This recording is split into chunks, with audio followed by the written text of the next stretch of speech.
Panutan kita Habib Muhammad Rizik Syihab Syihab, mudah-mudahan beliau selalu dijaga oleh Allah Subhanahu wa taala, dimenangkan perjuangannya, dijaga zahir batinnya, dijaga keluarga beliau dan semua para alim ulama, mudah-mudahan selalu dimenangkan perjuangannya oleh Allah. Amin ya rabbal alamin. Kita mintakan langsung kepada imam besar kita. Takbir! Takbir! Sallu ala Nabi.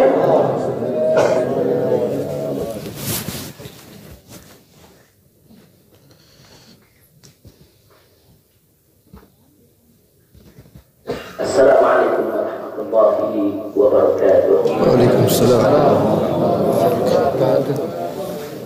Bismillah, walhamdulillah, wassalatu wassalamu ala rasulillah wa ala alihi wa sahbihi wa mawalah.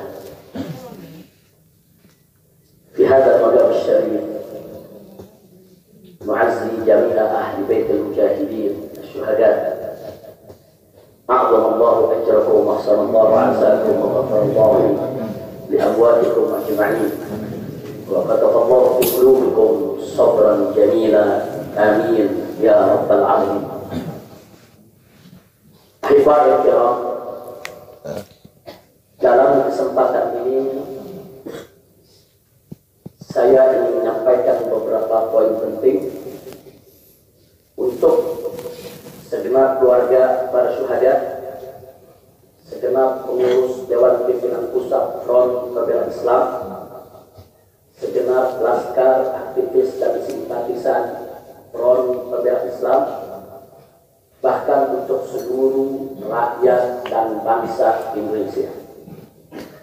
Yang pertama, bahwa keterangan pers secara resmi yang sudah dikeluarkan oleh Dewan Pimpinan Pusat Front Pembela Islam tentang kronologis penembakan yang terjadi isinya adalah benar.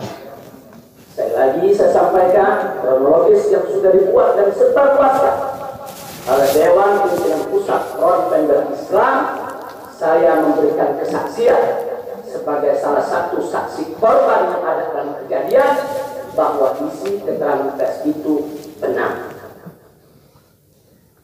Yang kedua, yang ingin saya sampaikan di sini bahwa pada saat kejadian tidak ada satupun di antara kami, baik saya dan keluarga maupun seluruh laskar pengawal yang begitu setia, yang mengira kalau yang melakukan pengejaran, mepet, mengganggu adalah dari kepolisian. Sama sekali kami tidak pernah menduga, kami tidak pernah mengira, apalagi kami menuduh. Yang kami tahu, mereka adalah orang-orang jahat yang ingin mencelakakan kami, dan jumlah mereka bukan 1, 2, 3 mobil. Banyak sekali mobil saling silih berganti, berupaya untuk maju ke depan, untuk bisa sampai ke mobil Habib Hanif yang persis ada di belakang saya, bahkan untuk bisa mencapai mobil saya yang ada di depan. Tapi dengan gagah luar biasa, para syuhada kita, laskar-laskar pengawal yang paling belakang ini, sudah ada 2 mobil, luar biasa. Mereka cerdas, mereka brilian, mereka berani. Mereka dengan begitu luar biasa mengendalikan situasi dan kondisi, sehingga para penjahat tadi tidak satu pun yang berhasil untuk mencapai hal. Menunjukkan bagaimana sigapnya mereka, cerdasnya mereka, pintarnya mereka, beraninya mereka tanpa senjata.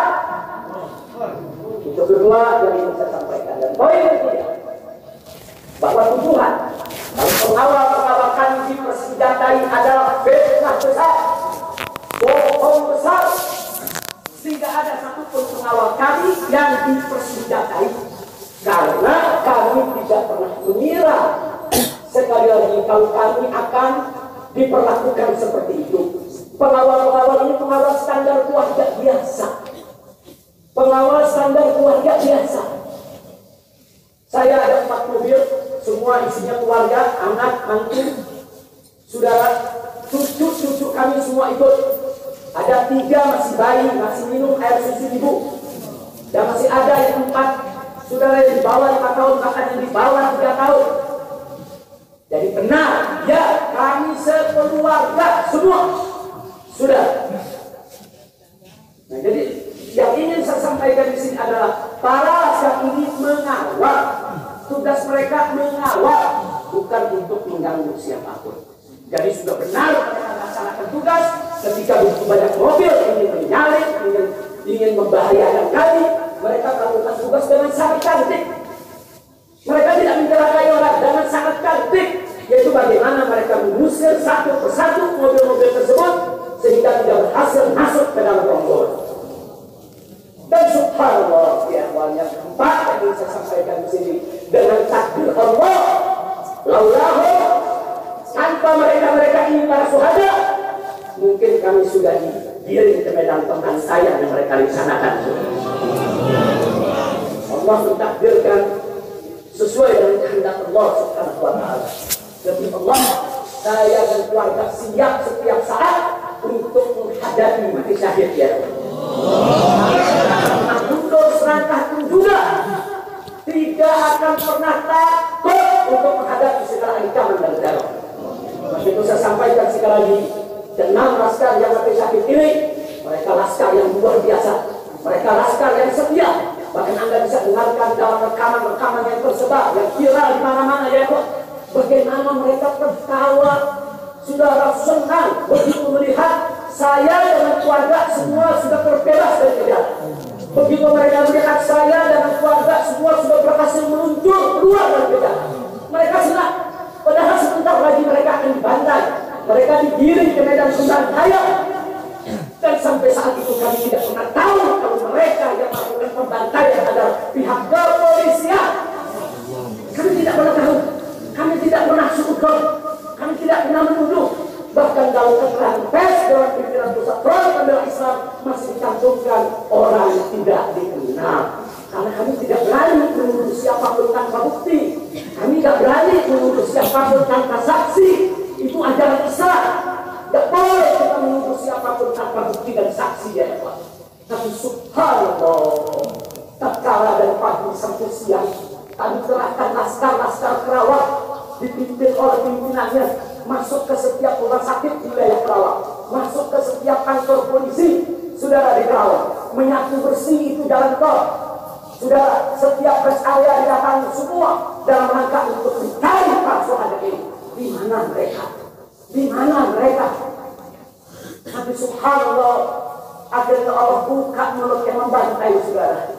Allah buka mulut mereka. Allah buka mulut mereka saudara. Tidak bisa mereka sembunyikan saudara. Allah Maha Kuat, Allah Maha Besar, Allah Maha Kuasa. Allah buka siang itu Kapolda Metro Jaya mengaku ya Pak. Kalau para penyerang, para penyegar, para penyumbang, saudara yang kami semua juga mereka bajingan penjahat, saudara yang ingin mencelakai kami, ternyata diakui sebagai bagian daripada penyelidikan, bagian daripada penyidikan Polda Metro Jaya. Bukan kami yang menuduh, mereka yang mengaku ya Pak. Kalau mereka menutup mulut, tidak pernah mengaku, sampai kapanpun kami tidak akan pernah tahu ya Pak. Subhanallah, Allah, hanya hitungan jam, saudara. Allah buka mulut mereka. Padahal kalau mereka tutup seumur hidup pun, kami tidak tahu. Tapi Allah Maha tahu, Allah Maha berkehendak. Allah buka mulut mereka, saudara. Allah buka pengakuan mereka, saudara. Sehingga sekarang menjadi terang benderang siapa para pelaku penjahat itu, saudara.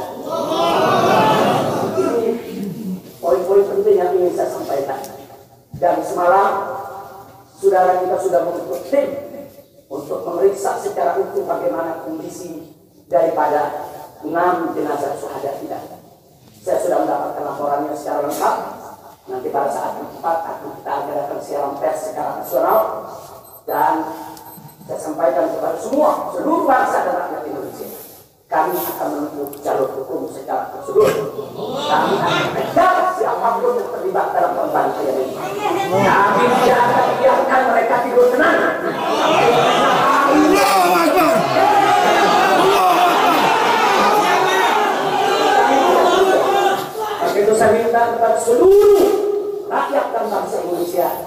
tahan diri, sabar, kita hadapi dengan elegan, kita tempuh prosedur hukum yang ada. Karena kalau prosedur hukum ini ditempuh dengan baik, insya Allah semua akan terbongkar. Ya.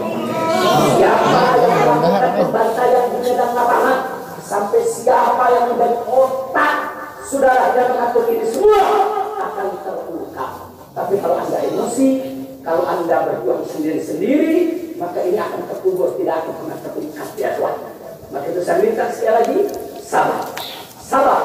Ada saatnya ya Tuhan. Ada saatnya kita akan melakukan perlawanan. Ada saatnya ya Tuhan. Kita harus melakukan jihad fisabilillah. Jangan lupa, syuhada kita yang 6 ini mereka sudah melakukan tugas jihadnya, menjaga kabar, menjaga ulama, dan mereka sudah mendapatkan hadiahnya dari Allah, mati sebagai syahid. Insya Allah syahadat mereka diterima oleh Allah Subhanahu wa Ta'ala. Dan sengaja memang kami meminta bantuan dari keluarga masing-masing untuk bisa mereka dimakamkan di pondok pesantren atau Ulama Saleh ini. Akan tapi salah satu daripada syuhada kita atas permintaan keluarga mereka, ibundanya yang begitu cinta kepada sang anak ya Tuhan, dibawa ke rumahnya dan dikubur di rumahnya. Jadi sekali lagi, mudah-mudahan semua syuhadanya mengambil diterima.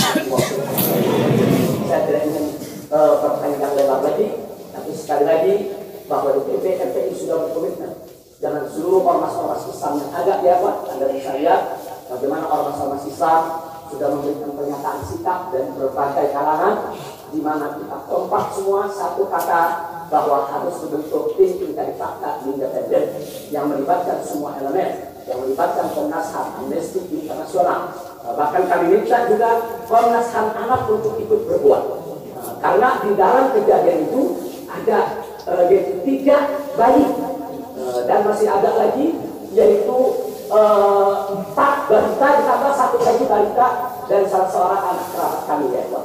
Jadi pada kejadian itu tidak kurang dari 12 wanita, 3 bayi dan 6 balita yang masih berada di bawah usia 5 tahun. Komnas HAM anak tidak boleh dibiarkan, karena pada saat kejadian itu ada bayi-bayi yang ketakutan karena mobil itu meluncur tidak wajar, tidak semestinya. Dalam goncangan mobil tersebut, bayi-bayi itu menangis, ibu-ibu itu menangis, mereka terteror, terintimidasi, mereka bukan tidak takut, ini satu teror yang luar biasa. Nah, karena itu sekali lagi, Komnas HAM perempuan, Komnas HAM anak, mereka semua harus ikut terlibat. Tidak boleh ketidakadilan, tidak boleh kedoliman semacam ini dibiarkan terjadi di negara Kesatuan Republik Indonesia. Kalau hari ini kejadian sadis brutal seperti ini bisa menimpa saya dan keluarga, bisa menimpa 6 syuhada ini ya Tuhan, maka kalau dibiarkan besok akan bisa menimpa siapa saja warga negara Indonesia di negeri ini. Maka itu saya ajak semua elemen bangsa ini, dari mulai presidennya, DPR-nya, dan seluruh institusi kenegaraan terlibat, yaitu secara bersama-sama untuk mengungkap fakta yang sebenarnya apa yang terjadi di balik semua ini. Itu saja yang bisa saya sampaikan. Sekali lagi ya Tuhan, malam itu saya dan keluarga keluar lewat dari jam 10 malam. Kenapa kami lewat dari 10 malam? Karena kami pikir kalau keluar jam 7 atau ba'dal maghrib banyak krodit macet di jalan ya Tuhan. Nah, lewat dari jam 10 supaya jalan agak senggang. Nah, kami harap sekitar jam 12 atau lewat kami sudah sampai di tujuan. Tujuan kami suatu tempat peristirahatan yang memang cocok buat kesehatan. Kami sedang membutuhkan sedikit waktu lagi untuk memulihkan yaitu tenaga kami kesehatan kami. Dan selain itu juga, saudara kami tidak pernah menyangka kalau perjalanan kami malam itu sebetulnya sudah direncanakan oleh pihak lain untuk dikirim ke medan pembantaian. Kami tidak pernah menyangka dan kami tidak pernah juga tujuan kami hanya ke tempat peristirahatan, sehingga kalau jam 12 atau setengah 1 kami sudah sampai, kami beristirahat dan sungguh kami punya pengajian keluarga, baca Al-Quran, baca hadis, baca zikir, hanya khusus untuk keluarga kecil kami saja, untuk anak, menantu, cucu, dan untuk sister yang menemani cucu-cucu kami, itu juga untuk beberapa anggota kerabat kami. Jadi kami tidak pernah menyangka acara yang sebetulnya begitu sederhana, indah, saudara ternyata sedang dikirim ke medan pembantaian. Dan subhanallah, akhirnya kami semua selamat. Berkat apa? Dengan takdir Allah, berkat perjuangan ke-6 syuhada ini.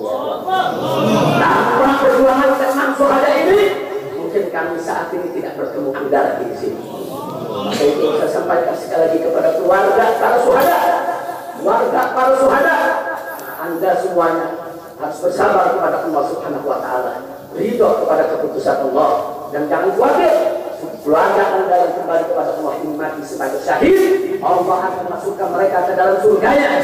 Allah akan berikan kepada mereka kelak syafaat untuk menolong seluruh anggota keluarga, bisa dimasukkan ke dalam surga. Itu saja yang saya sampaikan. Kita jangan menunda lagi, langsung kita laksanakan sholat jenazah saat ini. Sudah untuk 6 syuhada kita. Silakan anggota keluarga di sop pertama. Ini kan Ustaz Rafian, selamat datang. Silakan Dr. Haikal Hasan, semua yang ada di sini. Silakan di sop pertama keluarga semua, ya semua.